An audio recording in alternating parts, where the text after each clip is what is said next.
아멘. 오늘 우리에게 은혜 주신 하나님의 귀한 말씀은 구약성경 민수기 6장 22절에서 27절 말씀을 교독하도록 하시겠습니다. 민수기 6장 22절입니다. 여호와께서 모세에게 말씀하여 이르시되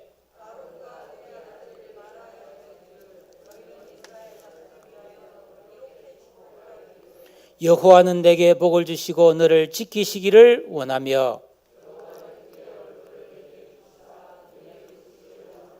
여호와는 그 얼굴을 내게로 향하여 드사 평강 주시기를 원하노라 할지니라 하라.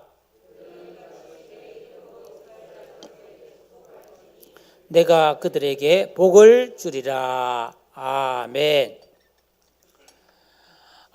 우리나라에 지금으로부터 135년 전에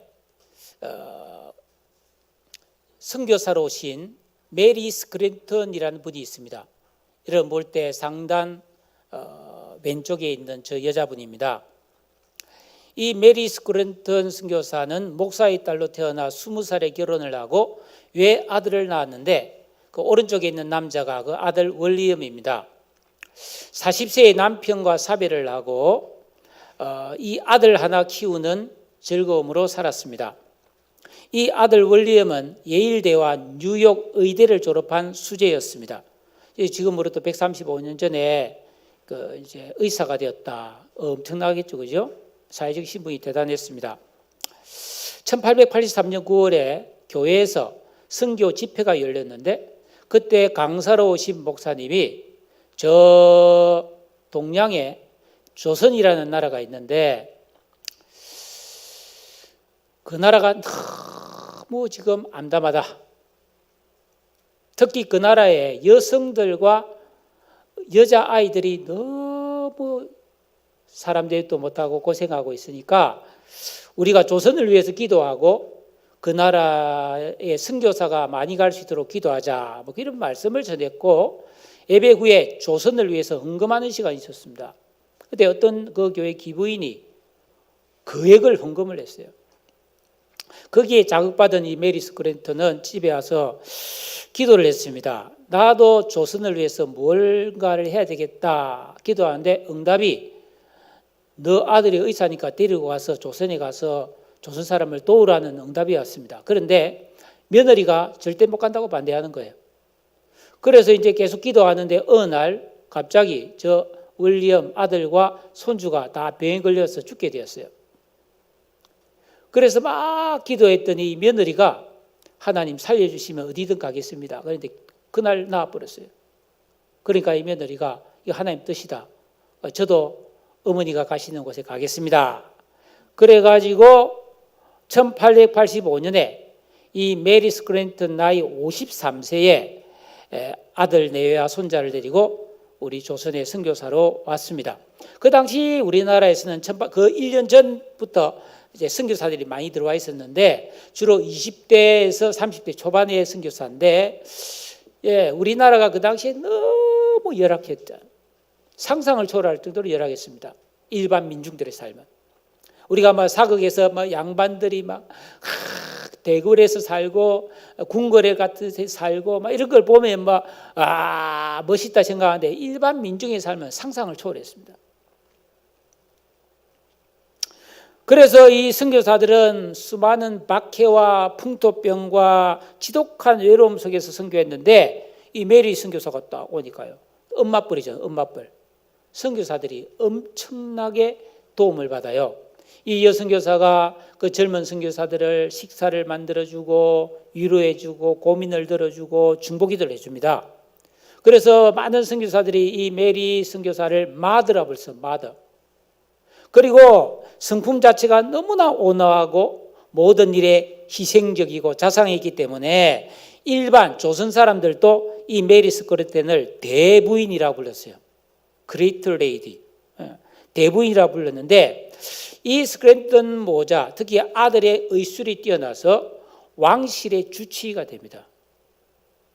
그러면서 고종이 너무 고마워가지고 시병원이라고 임금이 하사한 병원을 하나 지어주는데 그 병원 안에 이 메리 스크랜턴은 최초로 여자 전용 병원을 만들어요.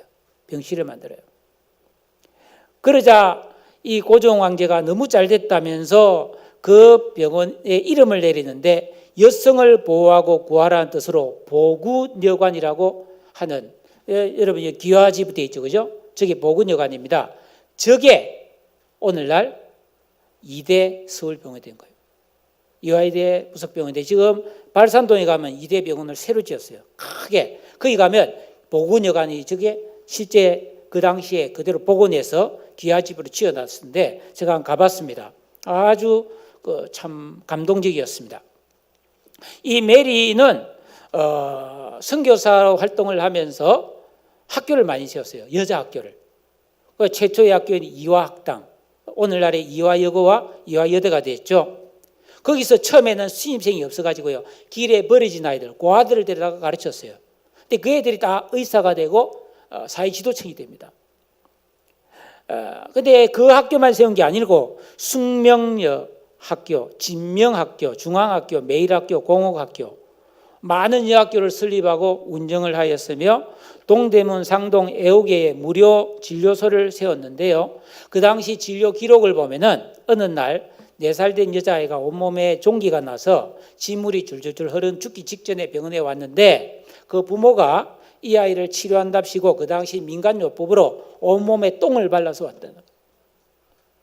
그 당시 우리나라 실상이 그랬다는 거예요. 왜? 약도 없고 의사도 없으니까.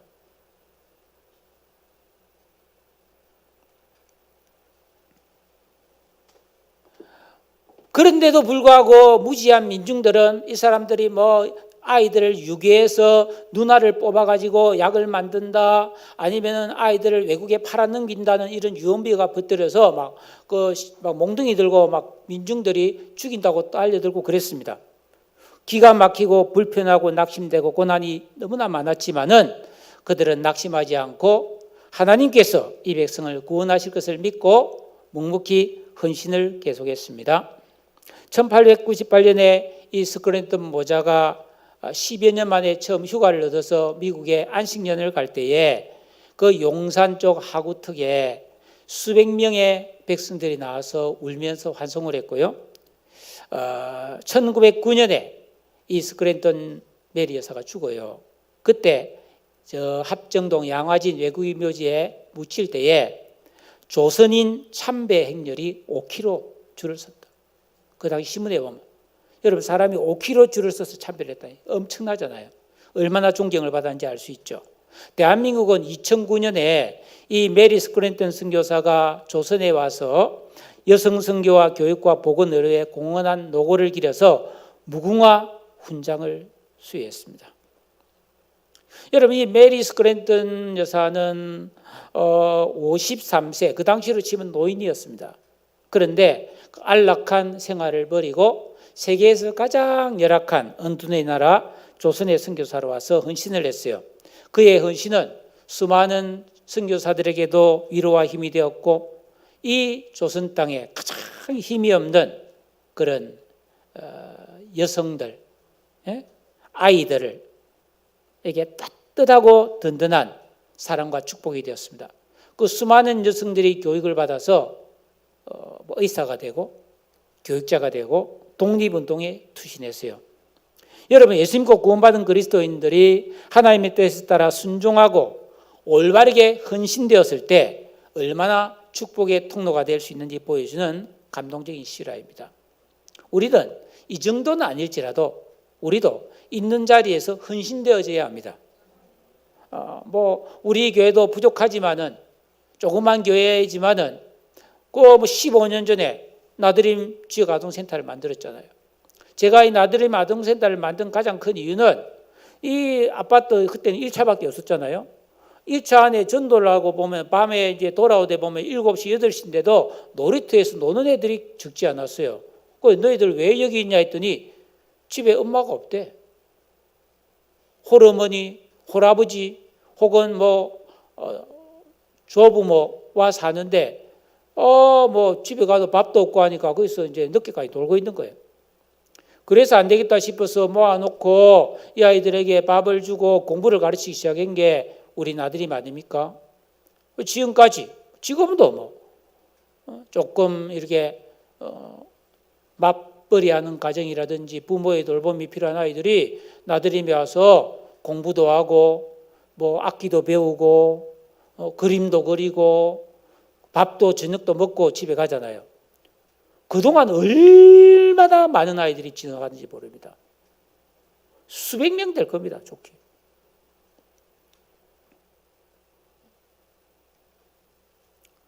오늘 우리가 읽은 이 본문의 성경 말씀은 하나님께서 구원받은 자기 백성들을 축복하라고 명령하고 있습니다.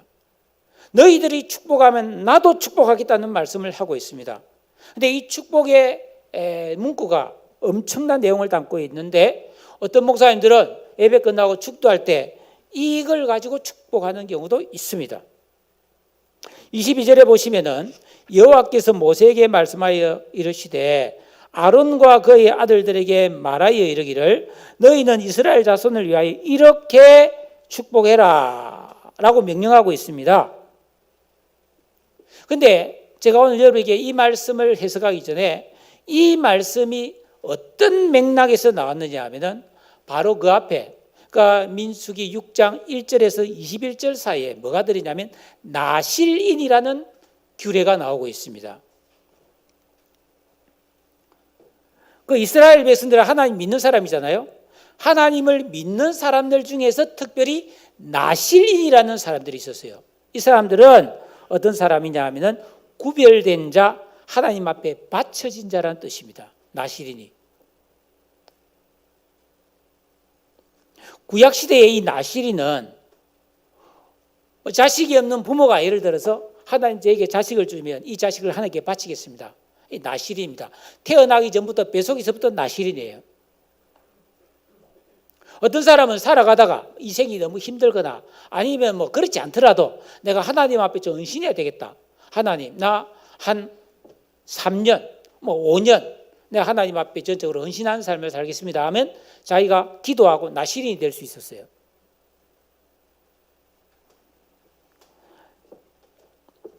그래서 대표적인 나실인으로서는 삼손, 사무엘, 그리고 신약에 오면 세례요한 같은 사람들입니다.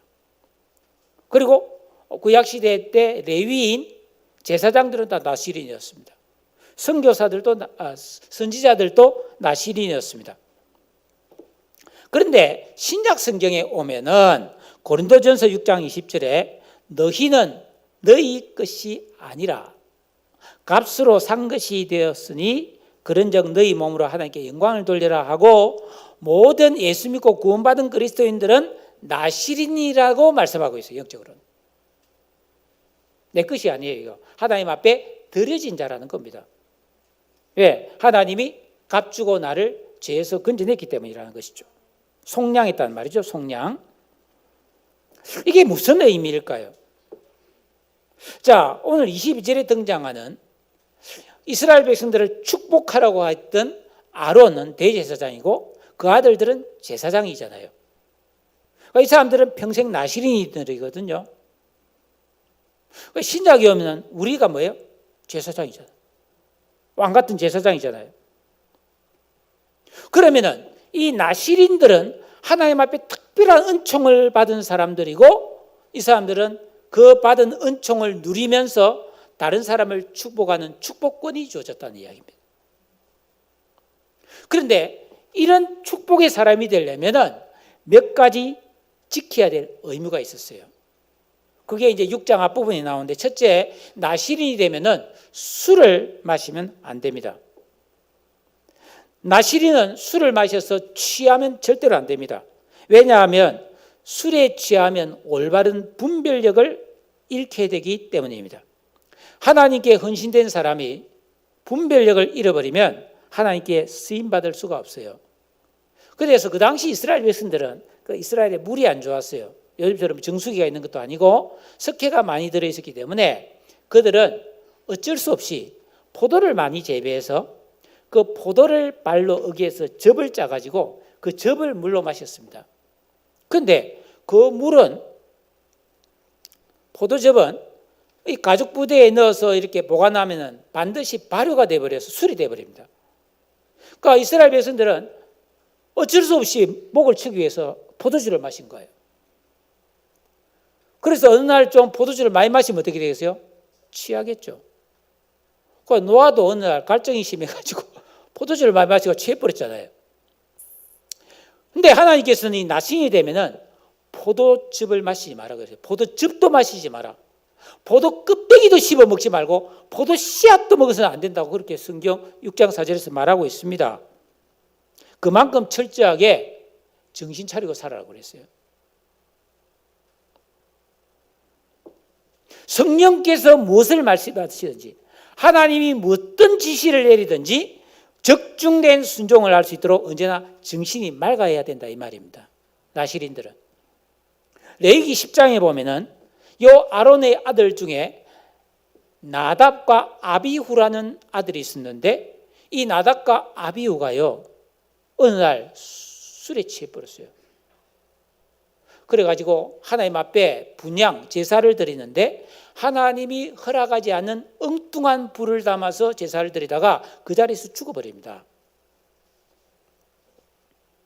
제사장인데 다른 것도 아니고 제사 드리는데 하나님이 쳐버렸습니다.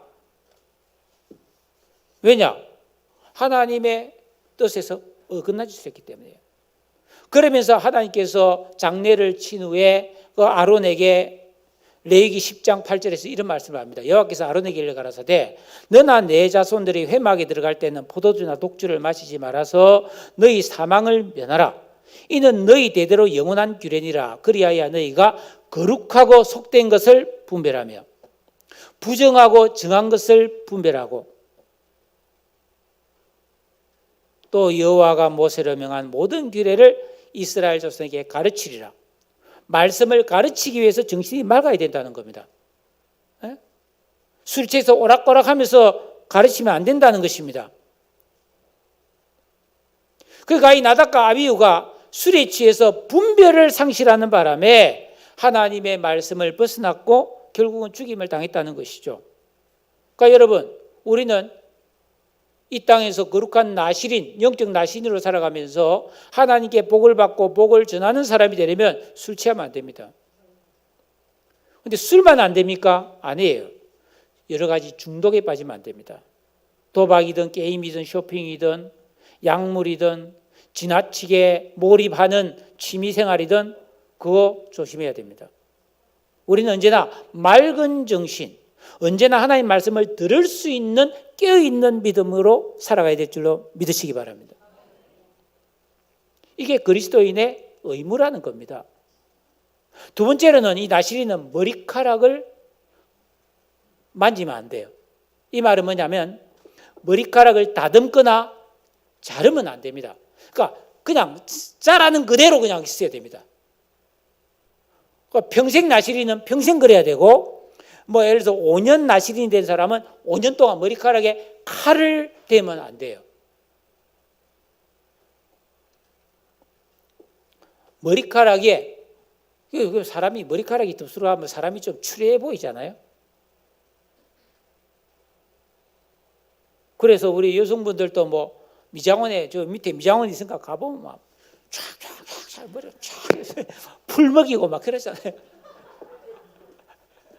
염색도 하고 막 그래서 다 하고 나면 얼마나 예쁩니까? 그러니까 머리를 잘 다듬으면 사람이 딱 그게 멋있잖아요.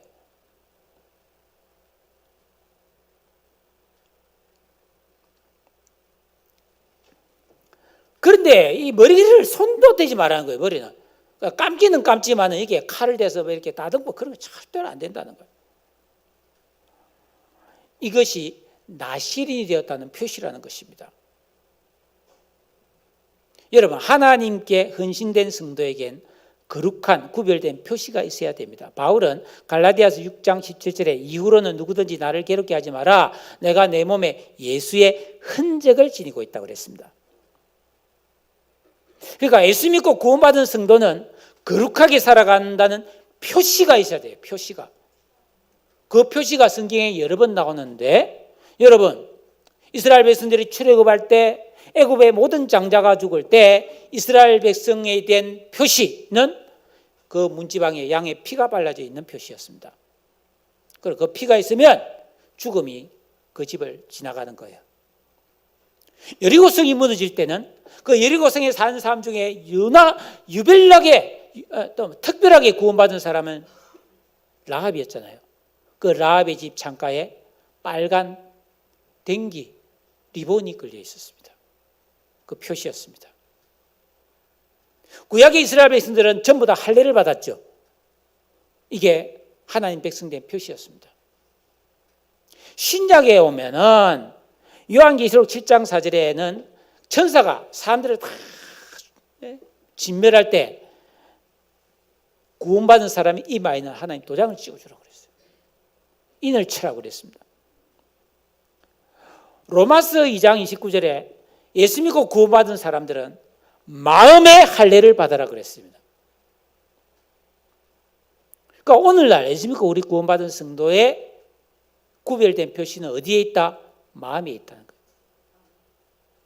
그래서 성도는 계명을 지키고 순종해서 우리 마음을 기경해서 새롭게 마음을 빚어야 되는 거예요.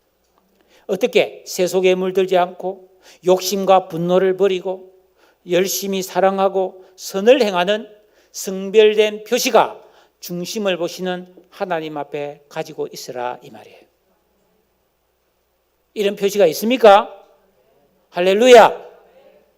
세 번째로 나시리는 시체를 가까이 하지 마라 그랬습니다. 심지어 부모, 형제, 자매라 할지라도 피부치가 죽어도 시체를 만지거나 시체에 가까이 가지 마라. 여러분, 고대 사람들은 시신을 아주 신성하게 여겼습니다. 아시다시피 이집트에서는 사람이 죽으면은 왕이 죽으면은 그 시신을 뭐 방부 처리해서 미라를 만들어서 그죠? 천년 만년 있도록 지금도 있잖아요. 동양 쪽에서는요, 뭐 서양이도 물론이지만은 왕이나 지치 높은 사람이 죽으면은 순장을 해서 순장을 산 사람을 죽였는데 제가 언젠가 그 메소포타미아 문명 그 특별전을 제 예술의 전당에 하는데 갔는데요. 야, 그 똑같이 만들어 놨는데 왕이 딱 죽었는데 중간에 딱 왕을 묻어놓고 장군을 네 사람을 죽여서 전부 다리를 잘라가지고 묻었어요. 산채로. 그리고 그 주위에 궁녀, 아동들, 신부의 사람들 전부 다 산채로 다 묻어놨습니다. 죽어서 시중 들으라고. 끔찍하잖아요. 하나님께서는 시신을 신성하지 못하게 하셨습니다. 왜? 사람은 생명이 있을 동안에만 하나님을 예배할 수 있고 가족이 일원이에요. 생명이 떠나면은 끝나는 거예요. 그리고 생명이 떠난 사람은 즉시로 썩어지기 때문에 부정하다는 거예요. 그걸 가르쳐 주신 겁니다. 예? 여러분, 우리가 이 세상을 살아갈 때 예수 믿고 구원받은 성도를 할지라도 하나님의 생명, 하나님의 은혜가 없으면은 부패할 수밖에 없습니다. 우리가 하나님의 은혜 안에 살아갈 때는 모든 것이 신선하고 아름답지만 은혜에서 벗어나면 그때부터 우리 심령은 급격하게 부패하고 썩어져 버리고 냄새가 나기 시작합니다. 그러므로 예수 믿고 구원받은 성도는 항상 이 생명의 말씀을 먹고 기도하는 경건 생활을 통해서 하나님의 생명으로 충만하고 거룩해야 될 줄로 믿으시기를 축원합니다. 예수께서는 자신을 따르는 한 제자가 예수님이 어디 가자 그러니까 아이고 우리 아버지가 아픈데요. 우리 아버지가 돌아가실 때까지 제가 지키다가 돌아가시면은 장사하고 나서 따라갈게요. 그러니까 예수님이 뭐라 그랬어요? 아니다. 죽은 자들로 죽은 자를 장사하게 하고는 나를 따르라. 그래 말했습니다. 아주 매정하게 보이는 것 같지만 이거 무슨 말입니까요? 우리는 생명 없는 일에 내 인생의 우선순위를 두면 안 된다. 성도는 헛된 일, 허망한 일, 육신적인 일에 내 인생의 모든 것을 걸면 안 된다는 것입니다. 우리는 살아있는 동안에 내 자신을 살리고 다른 사람을 살리는 영원한 일에 생명을 있는 일에 헌신해야 될 줄로 믿으시기를 바랍니다. 나시린은 바로 이렇게 세 가지, 술을 마시지 마라, 머리카락을 자르지 마라, 시체를 깎아지 하지 말라는 세 가지를 지켜야 됐어요. 이게 하나님 앞에 구별된 신령한 거룩한 자의 표시였습니다. 그리고 이런 자에게 하나님은 특별히 기도 응답을 비롯한 은혜와 복을 주셨고, 또 이 사람은 다른 사람을 축복할 수 있는 축복의 사람으로 살 수가 있었던 것이죠. 그래서 그 축복을 어떻게 하라고 하셨냐면 24절 보면 여호와는 너에게 복을 주시고 너를 지키시기를 원하며, 첫 축복이 복을 빌어주라는 축복입니다. 그러니까 우리는 이 땅에 영적 나시린으로 살아가면서 하나님께 복을 받고 항상 다른 사람을 저주하면 안 돼요. 복을 빌어주는 사람이 되어야 될 줄로 믿습니다. 그러니까 여러분 기분 나쁘다고 아이고 저거 죽어보라, 아이고 저거 망해라, 아이고 저거 그냥 귀신이 좀 안 잡아가나 뭐 이렇게 하면 안 되는 거예요. 그러니까 예수 믿고 구원받은 성도는 절대로 남을 저주하면 안 됩니다. 아무리 미워도 저주하면 안 됩니다. 축복해야 됩니다. 사람이 누려야 될 모든 복의 권한이 하나님께 있습니다. 하나님께서는 아담과 하와를 처음 창조하신 후에 축복하셨고 아브라함을 불러서 축복했습니다. 창세기 12장 2절에 보면 내가 너로 큰 민족을 이루고 너에게 복을 주어 내 이름을 창대하게 하리니 너는 복이 되어라. 너를 축복한 자에게 내가 복을 주고 너를 저주한 자에게 내가 저주하리니 땅의 모든 족속이 너로 말미암아 복을 얻을 것이니라 하셨습니다. 하나님은 어떤 복을 지금 주고자 하는 겁니까? 여러분, 하나님이 자기를 사랑한 자에게, 자기를 경외한 자에게 주시는 복은 신명기 28장에 보면 나옵니다. 하나님의 계명을 지키고 하나님을 경외한 자에게는 하는 것마다 잘 된다. 집에서도 잘 되고 나가서도 잘 되고 막 이런 일 저런 일 무엇을 해도 잘 된다. 그래서 인생이 풍족하고 사람들에게 존경을 받고 영광을 얻게 된다. 그런 거예요. 다예요, 다. 시편 1편에 보면 그 율법을 즐거워하여 주야로 묵상하는 자에게는 시냇가에 심은 나무와 같이 때를 따라 열매를 맺고 그가 하는 모든 일이 다 형통해지는 복을 주겠다고 했습니다. 신약에 와서 우리가 예수 그리스도를 믿고 구원받아서 하나님이 이렇게 지키라고 명하신 예수께서 완성하시고 완전하게 만드신 새 계명을 지키면 팔복을 누리게 되고 빛과 소금이 되고 성령의 학과 열매를 맺는 그런 지혜와 명철과 하나님과 동행하는 그리고 영생하는 복을 누린다고 했습니다. 이런 복을 누리시기를 축복합니다. 내가 뭘 잘해서 그 뭐 잘 되는 복도 복인데 그거는 하나님 주시는 복에 비하면은 아무것도 아니에요. 부스러기. 그러니까 우리는 하나님께 복을 받는 사람이 되어야 될 줄로 믿습니다. 하나님은 또 복을 주실 뿐 아니라 너를 지키신다고 말씀하고 있습니다. 아무리 복이 많으면 뭐합니까?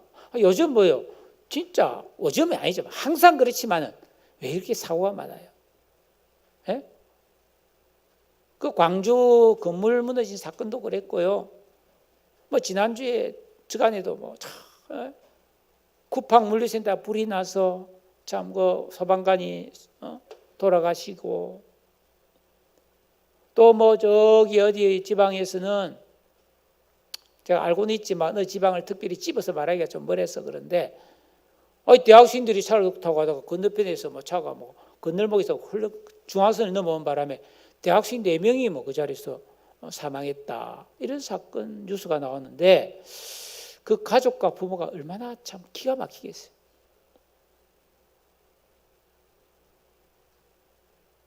여러분 이 세상에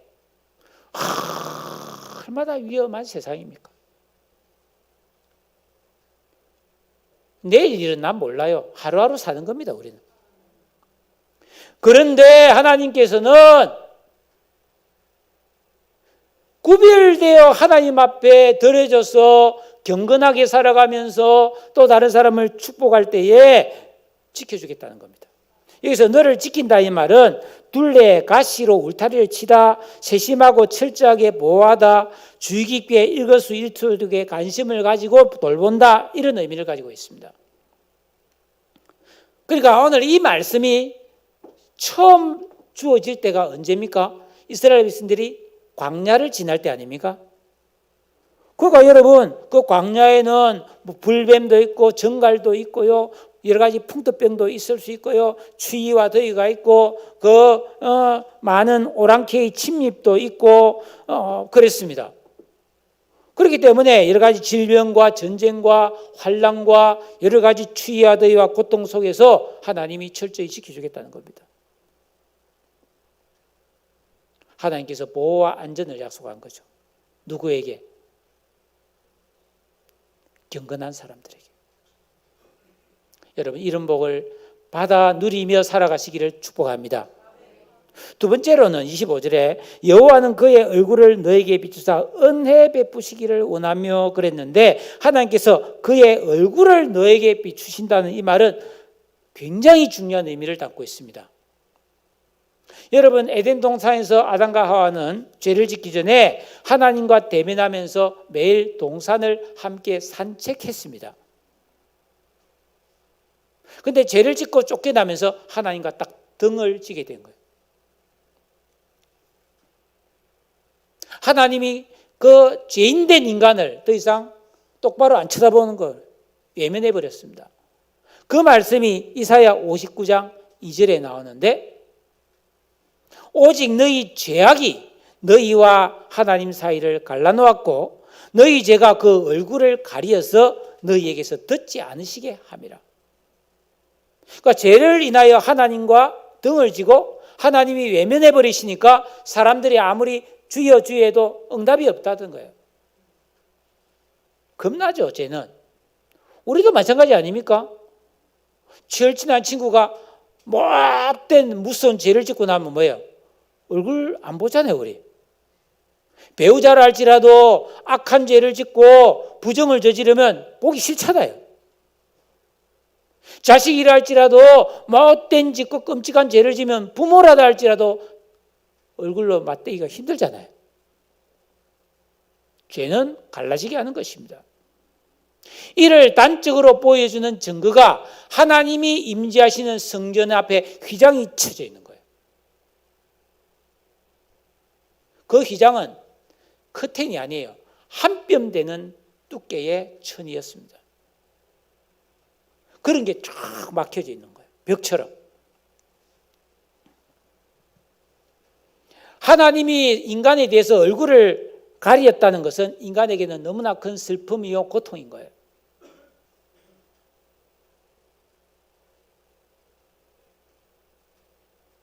회사를 갔는데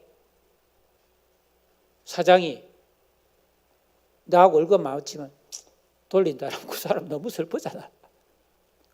학교 갔는데 선생님이 한 학생을 보고 얼굴에 절대로 눈을 안 마주치고 걔만 오면 얼굴을 돌린다 하면 얼마나 힘들겠어요, 여러분. 집안에서도 마찬가지. 서로 바라봐야 되는데 자꾸 안 보고 자꾸 외면한다. 얼마나 힘들겠습니까? 예? 그 재밌는 실험을 한 거 있어요. 자, 이거 마이크 좀 넣어봐요. SBS 방송에서 실험을 했습니다. 어린아이를 놓고. 그러니까 이제 엄마와 아이를 이제 모집을 해가지고 아이를 실험을 한 거예요. 근데 아이 뻘뻘 기어다니는 아이, 철없는 1살 뭐 이럴 땐 겨우 이제 끼는 아이들 있잖아요. 쓸 줄도 모르고 끼기만 한 아이들을 엄마하고 다 방송국에 데려와가지고요. 이런 넓은 평상을 하나 만들어 놓고 그 중간은 유리로 되어 있어요. 투명한 유리로. 그 밑이 절벽이라. 밑이 훤하게 보이죠. 우리가 여러분 바닷가에 뭐 하늘길에서 가는데 밑이 다 유리로 되어 있고 밑에 바다면 무섭잖아요. 근데 엄마가 이쪽에 딱 앉아 있고 아기는 여기 우리 군사님 밑에 쭉 놔놓고 엄마가 이리 와 그래서 이리 와 그래서 애가 엄마 보고 엄마 하고 가다가 뜨거워 보니까 이게 유리로 된 절벽이거든. 애가 엄마 안 보았다가 이거 안 봤다가 엄마 이거 하다가 애가 다 돌아갔어. 안 가. 야, 애들도 똑똑하더라고요. 죽을 짓은 안 해. 근데 두 번째 실험이죠. 애가 10명은 10명 다 하나. 근데 이번에는 두 번째는 똑같은 상태에서 애를 불러놓고 엄마가 활짝 웃으면서 이리 와 웃어줬어요. 애가 뻘뻘게 또 걷는데 애가 절벽이거든. 애가 고민 딱 하다가 에라 모르겠다고 오더라고. 다 와. 야, 그거 보고요. 엄마들이 다 울더라고. 엄마가 애한테 활짝 웃어주면 애가 용기가 생기는 거예요. 모험을 하는 거예요. 죽어도 좋은 거예요. 그래서 엄마한테 가서 안기는 거예요. 와, 근데 그 영상을 내가 저장해 놨습니다. 진짜 눈물 나대요. 하나님이 나를 보고 웃어준다. 그 얼굴빛을 너에게 비춘단 말이 그런 의미죠.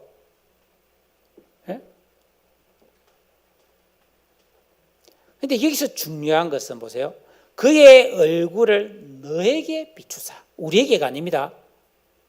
성도 각 사람이 얼굴을 하나님의 얼굴에 그 빵거두는 하나님의 얼굴에 빛의 비침을 받아야 될 줄로 믿습니다.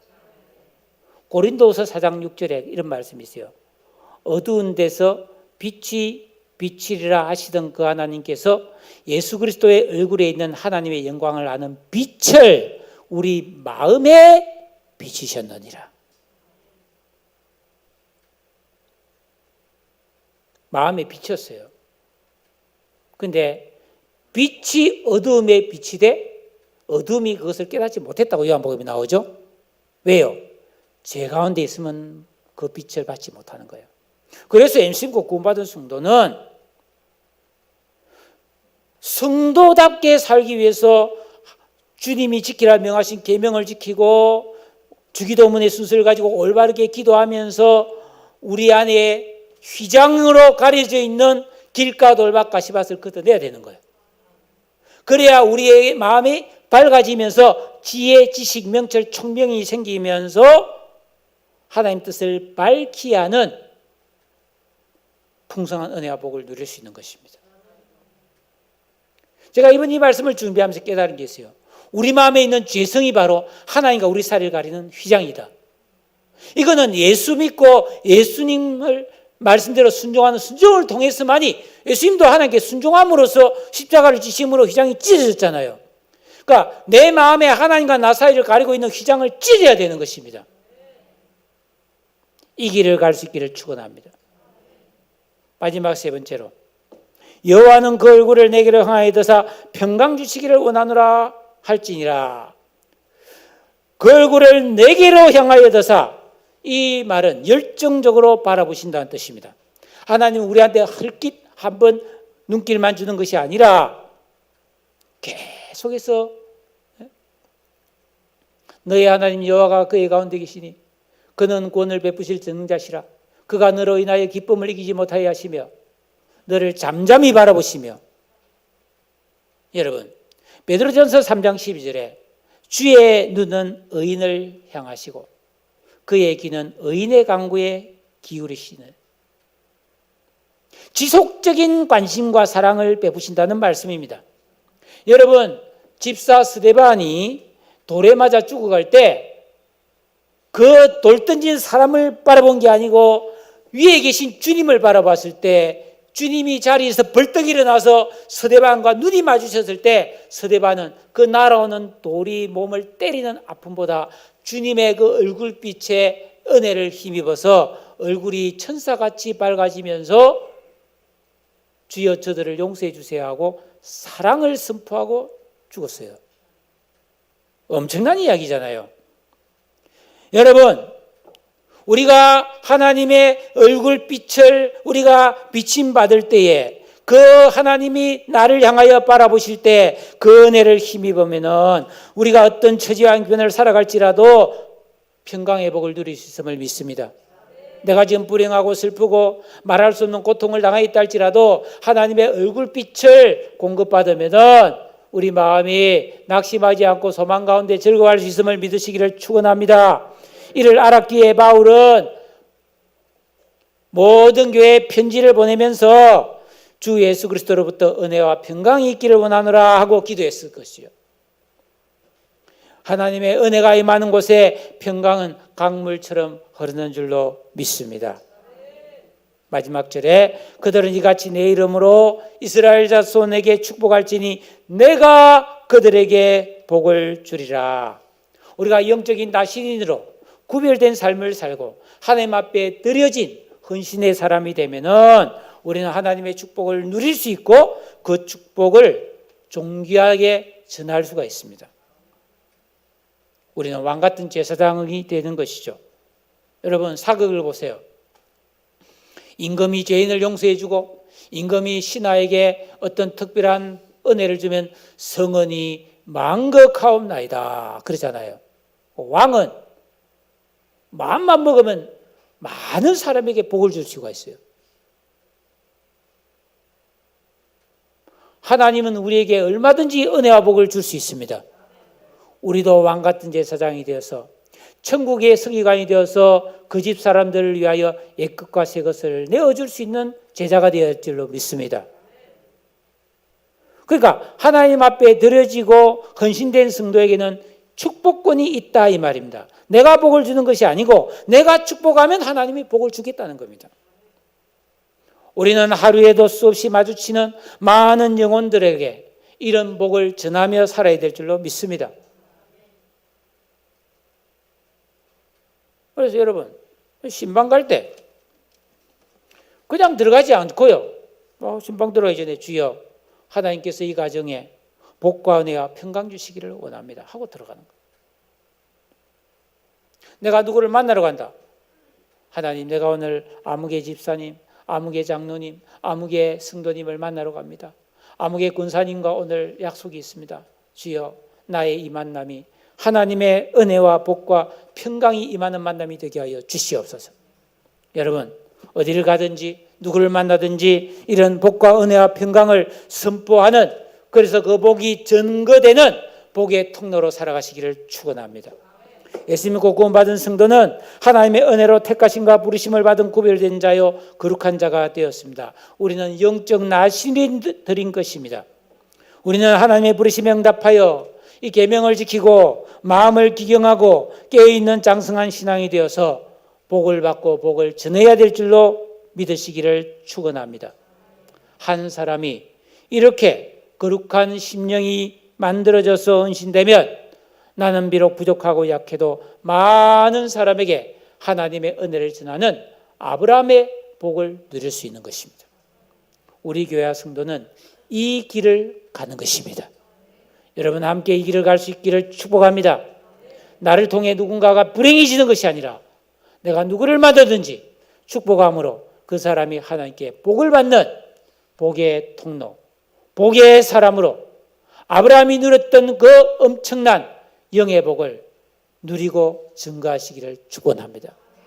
특별히 오늘 여러분 집에 가서 여러분이 집에 들어가기 전에 주여 내가 이 집 안에 들어가는데 우리 집이지만은 우리 가족과 이 가정의 복과 은혜와 평강이 임하기를 축원합니다. 오늘부터 누구를 만나든지 어디를 가든지 이 복과 은혜와 평강을 선포하고 증거하는 통로가 되기를 다시 한번 축복을 드립니다. 기도하겠습니다. 오늘 이 말씀 가지고 기도하겠습니다. 하나님, 나는 부족하고 연약하지만은 하나님 앞에 헌신되고 구별되고 하나님 앞에 쓰임받기를 원합니다. 복과 은혜와 평강을 전하는 통로가 되게 하여 주옵소서. 주여 어디를 가든지 나는 복이 되기를 원합니다. 이미 그런 복을 주심을 감사합니다. 몰라서 사용하지 못하고 저주하며 욕하며 불평하며 원망하는 사람이 아니라 기뻐하고 감사하며 복을 전하는 저가 되게 해달라고 다 같이 통성으로 기도하겠습니다. 사랑의 주님,